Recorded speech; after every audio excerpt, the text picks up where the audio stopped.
Hi everyone, let's go over an objective selective question. So in paper 2, you've got to do one of these questions, and it always begins with to what extent is something accurate or not accurate. So I'll give you a statement about a topic, and you must look at all the sources and work out if it's accurate or inaccurate. Over the next few slides, I'll take you through an example of how to do this question. I'll show you examples of 1 mark, 2 marks, and 3 marks.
So this question is taken from the SQA specimen paper on the Higher Mods SQA site. On the last two slides, it gives you source A and source B, and here is the question. To what extent is it accurate to state that Russia effectively protects the rights of its citizens? So you look at the sources, take one colour pen or highlighter. People in Russia, if their rights are protected, if they're getting better, if they're safer, then that means it's accurate.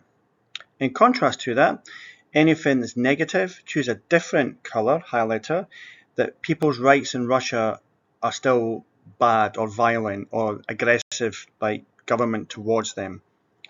So I'm going to take you through how to answer this question. It's worth 10 marks. Remember, it takes you roughly about half an hour maximum to do this objective selective question.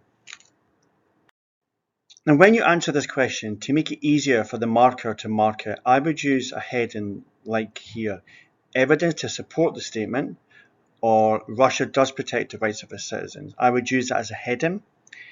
And remember, you must begin every answer, every paragraph by saying the statement is accurate and give one example and back up with another example. If you don't say at the start of the sentence or paragraph if it's accurate or not accurate, then it's very likely you will receive less marks. It's very important that you do that. Once you've done arguments or evidence to support the statement, then write down the heading, evidence to oppose the statement, Russia does not protect the rights of the citizens. And this time you've got to clearly state that it's inaccurate. So once again, like previously, you must at the start of every paragraph sentence say the statement is inaccurate, example, example. So in the next few slides, I'll give you some examples of how to achieve the marks. Alright, so let's find out the statement, what makes it accurate, that Russia does protect the rights of citizens. Have a look through the first paragraph there. It's worth 2 marks. To gain 2 marks, I've stated this accurate. I've used source A as an example, and I backed it up using an example from source C. That would gain 2 marks because you have used 2 sources. However, you can gain 3 marks for an answer. Look at the next example. In this answer, I've used source C twice, and I've given examples from source C. And at the end of it, I've also added a comment. Now that comment uses good language, like significantly. Also, I've used my math skills and worked out that complaints have fallen by more than 50%.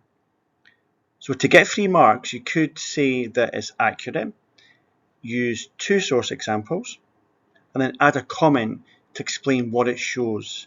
But try to use good language, like significantly more, majority. Use your math skills and try to work out the percentage of an increase or a decrease. The final example is to show you that you can just give one little cheeky example.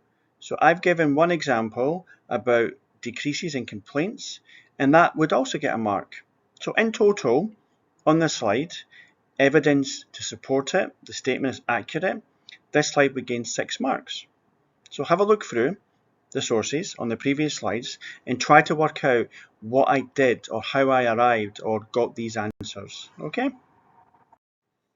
So again, to make it easier for the marker to see or to look at what you're writing, write down the heading evidence to oppose the statement that Russia does not protect the rights of its citizens. Have a look at the first answer.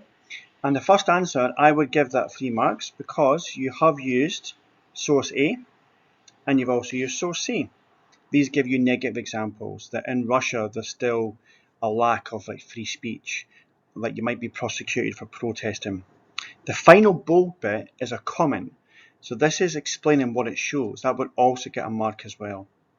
And the bottom answer would gain you 1 mark, just to show you how to get 1 mark if you add one example.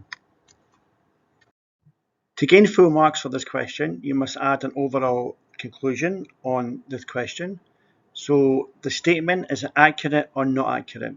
So because in my answer I've got more to support as accurate, I've said it is accurate.